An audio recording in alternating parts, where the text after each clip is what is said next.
पहले जब मुहर्रम उल हराम का महीना आता था तो पूरा महीना एक स्ट्रेस रहता था। एक दहशतगर्द के लिए वो एक पॉइंट होता है जब वो लोग जमा हो, ऐसी कोई इनको जगह मिले जहाँ पे ये कुछ भी बॉम्ब ब्लास्ट कर सके या कुछ भी कर सके। जैसे हमारे फौज ने एक अमन क्रिएट किया है हमारे पाकिस्तान में, तो उस चीज़ से इतना बड़ा चेंज आया कि इस बार कहीं पर भी मुहर्रम में सिग्नल्स बंद नहीं हुए थे। जैसे आपने कहा ना कि हम बेहतर से बेहतर होते जा रहे हैं, तो ये एक बेहतर की मिसाल है।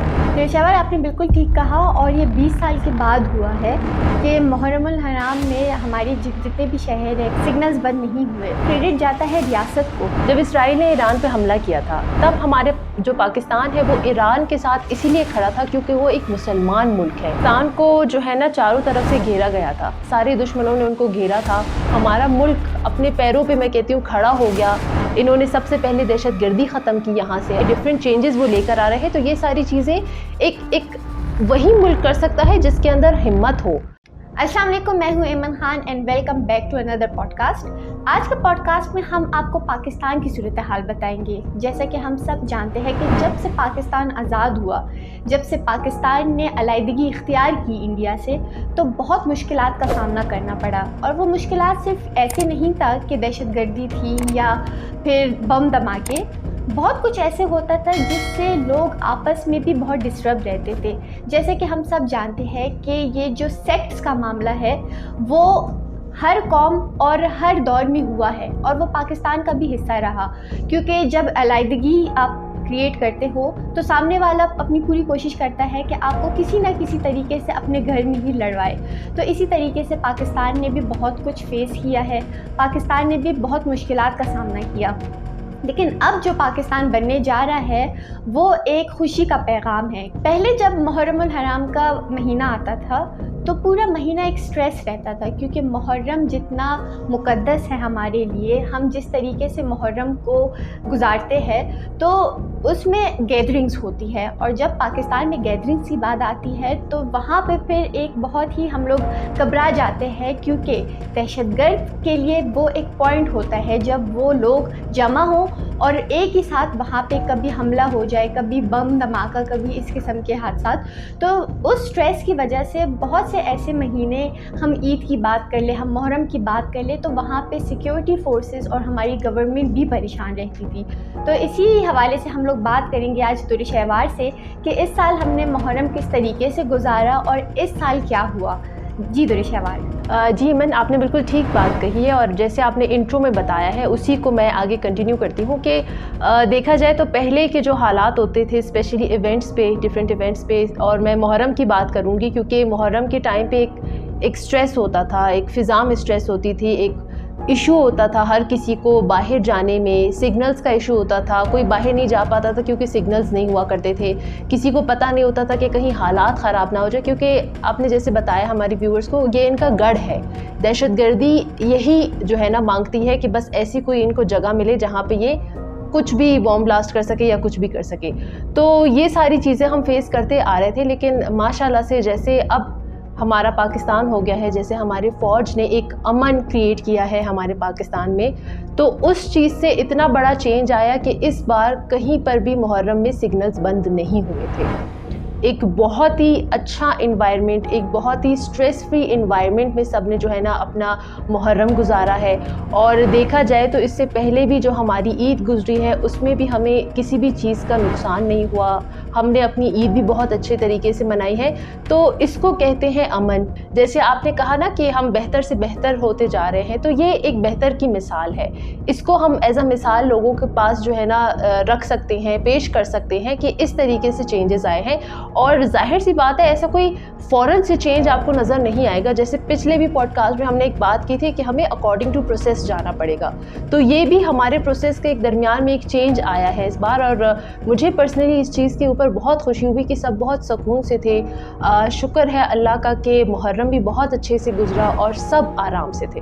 पेशेवर आपने बिल्कुल ठीक कहा, और ये 20 साल के बाद हुआ है कि मुहर्रम उल हराम में हमारे जितने भी शहर हैं, कराची, इस्लामाबाद, लाहौर, गुजरावाला, इसमें सिग्नल्स बंद नहीं हुए, और ये एक बहुत ही खुशी की अलामत है, क्योंकि अगर हम देखें तो पास्ट में बहुत से ऐसे कुछ हादसे तो मैं नहीं कहूँगी कि इख्तिलाफात होते थे लोगों के, और ये जो सुन्नी और शिया वाला मसला है वो भी अब हल होता जा रहा है। और इस साल से मेरे ख्याल से अगर सिग्नल्स बंद नहीं हुए, और मुझे लगता है कि क्रेडिट जाता है रियासत को, क्योंकि इस साल मैंने जिस तरीके से देखा कि हमारे सुन्नी बहन भाइयों ने अपने शिया बहन भाइयों के लिए बिल्कुल उसी तरीके से इंतज़ामात में उनकी हेल्प करना, उनके जुलूस में हेल्प करना, क्योंकि हमारे शिया भाई जब जुलूस में हिस्सा लेते हैं तो सिक्योरिटी में वॉलंटियरली हमारे सुन्नी भाई खड़े हो जाते हैं। तो ये भी एक, मैं कहती हूँ कि यकजहती है, एक एम्पावरमेंट है मुल्क के लिए। और जो दुश्मन ये तजादात ला रहे थे शिया सुन्नी, क्योंकि दरअसल देखिए हमारे दिलों में ये सब कुछ डाला जाता है, ऐसे कभी भी मैं नहीं कहूँगी कि शिया को कभी सुन्नी से नफ़रत हो या सुन्नी शिया से नफ़रत करे, ये भी दुश्मनों की एक चाल होती है, प्रोपेगेंडा होता है, प्रॉपर प्लानिंग होती है, जनरेशन टू जनरेशन इस चीज़ को लेकर जाते हैं। तो ये चीज़ भी हमने इस साल देखा कि नहीं था। तो इन सबको अगर हम देखें तो दरअसल ये भी इंडिया को एक शिकस्त है, क्योंकि हमने जितने भी पाकिस्तान के आज तक जितने भी हादसे हुए हैं, जितनी भी दहशतगर्दी हुई है, जो कुछ हुआ है उसके एविडेंस हमें मिल गए और साफ जाहिर हो गया कि इंडिया इन्वॉल्व था उसमें। एमन, आपने एक चीज़ सुनी होगी कि ये पहले ज़माने में बहुत एक चीज़ होती थी ये शिया सुन्नी वाली, तब भी ये जो है ना इंडिया का ही एक बनाया हुआ प्रोपेगेंडा था और उसी चीज़ को जो है ना वो लोग चाहते थे कंटिन्यू करना। लेकिन अब आपने देखा होगा कि ये चीज़ सुनने को नहीं आ रही है, ये जो तज़ाद उन्होंने क्रिएट किया था, अब शुक्र है कि लोग उस चीज़ में नहीं आ रहे हैं, वो चीज़ ख़त्म हो गई है यहाँ पे। और रही बात ये जो शिया सुन्नी की ये लोग बातें करते हैं, तो मैं बात करती हूँ ईरान की। जब इसराइल ने ईरान पे हमला किया था तब हमारे जो पाकिस्तान है वो ईरान के साथ इसीलिए खड़ा था क्योंकि वो एक मुसलमान मुल्क है।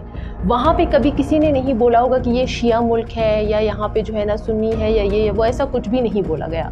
स्ट्रेट अवे सिर्फ एक बात कही गई थी कि ईरान एक मुसलमान मुल्क है, वहाँ पे मुस्लिम्स है और हम अपने मुस्लिम्स के साथ खड़े हैं, क्योंकि हमारे पाकिस्तानी पहले वो मुसलमान है, सेकेंडली वो पाकिस्तानी है, और हमारे जितने भी मुस्लिम ममालिक है पाकिस्तान हमेशा उनके साथ खड़ा रहा है। अब देखिए अगर हम बात करते हैं पाकिस्तान की, तो पाकिस्तान को जो है ना चारों तरफ से घेरा गया था, सारे दुश्मनों ने उनको घेरा था। आपको याद होगा पाकिस्तान में एक टाइम पे हालात बहुत ज़्यादा ख़राब हो गए थे। तो ये सब चीज़ें किसकी थी? ये इंडिया की गई थी। लेकिन फिर मैं कहती हूँ कि हमारा मुल्क अपने पैरों पे मैं कहती हूँ खड़ा हो गया। इन्होंने सबसे पहले दहशतगर्दी ख़त्म की यहाँ से, और उसके बाद जैसे हम अभी चेंजेस बता रहे हैं, डिफरेंट चेंजेस वो लेकर आ रहे हैं। तो ये सारी चीज़ें एक वही मुल्क कर सकता है जिसके अंदर हिम्मत हो, एक अमन पसंद मुल्क कर सकता है कि वो अपने दुश्मनों को शिकस्त दे और उनको बताए कि हम एक अमन पसंद मुल्क है, ना हमें लड़ाइयाँ पसंद है, ना हमें अपने मुल्क में गंदे हालात या बुरे हालात पसंद है। और इसके साथ साथ अपने दुश्मनों को शिकस्त देने के बाद, अपने मुल्क से दहशतगर्दी और सारे गंद को ख़त्म करने के बाद पाकिस्तान ईरान के साथ ढाल बन के खड़ा रहा, और पाकिस्तान ने बरमला कहा कि हम ईरान के साथ खड़े थे, खड़े हैं और खड़े रहेंगे। तो ये जो है ना खाली वही लोग बोल सकते हैं जिनके अंदर हिम्मत हो, बुज़दिल ना हो। ऐसे ही है दुनिया। और अब अगर हम हालात देखें तो हम जिस तरीके से सेलिब्रेट करते हैं, ईद हो गई, हमारे न्यू ईयर्स हो गए, या फिर मैं बोलूँ हम 14 अगस्त अब बहुत ही खुशदिली से मनाते हैं, बहुत फ्रीली मनाते हैं। कोई किसी के जहन में नहीं होता कि कोई हादसा हो जाए या कुछ हो जाए। तो मुझे लगता है कि इसका पूरा क्रेडिट जाता है हमारी सिक्योरिटी फोर्सेस को, उन नौजवानों को जो अपने घरों को नहीं जाते, जो कि पूरी रात ये लोग लगा लेते हैं सिक्योरिटी के लिए, और अपना 100% देते हैं कि जो इवेंट्स हो रहे हैं, जो हम लोग सेलिब्रेट करने जाते हैं, उसमें कोई रुकावट ना आए, कोई मिसहैप ना हो जाए, कोई हादसा ना हो जाए। तो ये क्रेडिट उनको बिल्कुल जाता है।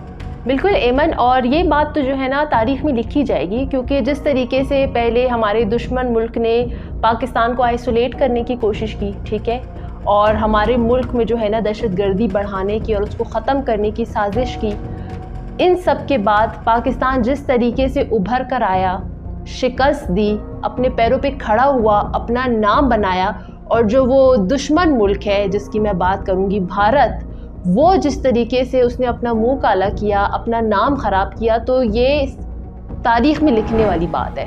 جو ہماری آگے کی نسل ہے وہ یہ جان کے بہت خوش ہوں گی کہ ایک ملک، ان کا اپنا ملک پاکستان، انہوں نے ایسی ایک شکست دی تھی. کیونکہ نارملی دیکھا جائے ہر ملک کسی ملک کو شکست دے رہا ہی ہوگا، لیکن پاکستان کا ایک میں آپ کو الگ سے اسی لیے بتا رہی ہوں کیونکہ بھارت صرف اس کو شکست نہیں دی گئی، اس کو بے عزت کیا گیا، اور صرف ایک چیز پہ نہیں، ہزاروں چیزوں پر. تو یہ ایک بہت سارکاسٹک وے میں بھی وہ لوگ جو ہے نا شکست حاصل کر چکے ہیں. تو اس میں جو ہے نا اس کو بیان کرنے میں بھی بڑا مزہ آتا ہے. درشوار، آج تک جتنے بھی ملکوں نے ٹیررزم فیس کیا تو وہ اسے ہینڈل نہیں کر پائے. تو پاکستان ایک واحد ملک ہے جس پہ اتنے زیادہ حملوں کے باوجود، اتنے زیادہ ٹیررزم کے باوجود پاکستان نے سامنا کیا. پاکستان کی آرمی نے ٹیررزم کے خلاف آپریشنز کیے، ان سے لڑے ہیں، اور جہاں جہاں حالات خراب ہو رہے تھے وہاں کے حالات کو بہتر سے بہترین بنانے کی کوشش کی جا رہی ہے، اور اپنا 100% دے رہے ہیں کہ کسی طریقے سے یہ ناسور ملک سے ختم ہو جائے. تو پاکستان ایک مطلب پوری دنیا اس بات کی گواہی دے گا کہ پاکستان ایک واحد ملک ہے جو کہ ٹیررزم کے خلاف ثابت قدم رہا، جو کہ اب تک لڑ رہا ہے. اور دوسری بات میں آپ کو بتا دوں کہ یہ جو فرقہ واریت جس پہ دشمن ممالک کا پورا میں کہوں فوکس تھا کہ کسی طریقے سے اپنے ہی گھر میں لڑائی کریٹ کرے، تو ایران کا ساتھ دیتے ہوئے پاکستان نے یہ ثابت کیا کہ پاکستان فرقہ واریت سے نکل چکا ہے. ایمن، میں کہوں گی کہ یہ جو آپ نے فرقے والی بات کہی، یہ بھی میں کہوں گی جو میں نے کہا کہ پہلے زمانے میں تھی تب بھی وہ ہماری وجہ سے کبھی بھی نہیں تھی. تب بھی یہ انڈیا کی ہی چال تھی اور ادھر سے ہی یہ ساری چیزیں ہوئی جا رہی تھی. ہم انسانوں میں، ہم مسلمانوں میں، ہم پاکستانیوں میں ہمارے اندر یہ ساری چیزیں کبھی نہ تھی، نہ ہے، نہ کبھی ہوگی. اور اس کے آگے کی جو جنریشن ہے ایٹ لیسٹ ان کو جو ہے نا یہ ایک سبق کے طور پہ، یا ان کو جو ہے نا یہ ایک میں کہوں گی ایک میموری کے طور پہ یہ ساری چیزیں ان کے پاس ہوں گی، تاکہ ان کو سمجھ آنی چاہیے یہ ساری چیزیں جو آج تک چلتی آ رہی ہے اور جو آگے بھی ہوں گی. جو سازشیں انہوں نے کی ہے اور جو ہو سکتا ہے ظاہر سی بات ہے آگے بھی یہ لوگ کرتے آئیں گے، تو یہ ہماری آگے کی جنریشن کے لیے ایک سبق ہے. ان کو پتہ ہوگا کہ کس چیز کو فالو کرنا ہے، کس چیز کو نہیں فالو کرنا. جیسے آج ہم نے بات کی کہ یہ فرقہ واریت آج ختم ہو گئی ہے، تو یہ ایک سازش تھی جو چلتی ہوئی آ رہی تھی اور وہ سازش آج ختم ہو گئی ہے. تو انشاءاللہ ہماری آگے کی جنریشن میں یہ چیزیں کبھی نہیں ہوگی، اور ایک امن جو ہوتا ہے ملک کے اندر اسپیشلی ہمارے پاکستان کے آس پاس، وہ ہمیشہ قائم رہے گا. جی درشوار، تو ہم اس پروگرام کو یہی اینڈ کرتے ہیں اسی امید کے ساتھ کہ یہ محبت، یہ بھائی چارہ ہمیشہ قائم رہے، اور یہی جو محبت ہے درشوار یہی پاکستان کو آگے لے کر جائے گی. یہ ایک امید کی کرن ہے. اور باقی اگر میں دیکھوں ہماری ڈیولپمنٹ، ہماری گورنمنٹ، ہماری سیکیورٹی فورسز، یہ سب کچھ انہی چیزوں سے کنیکٹڈ ہے.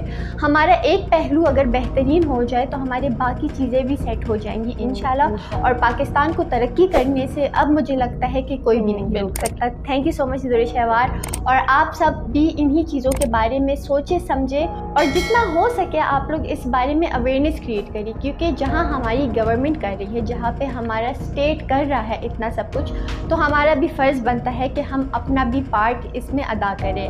بہت شکریہ. اللہ حافظ.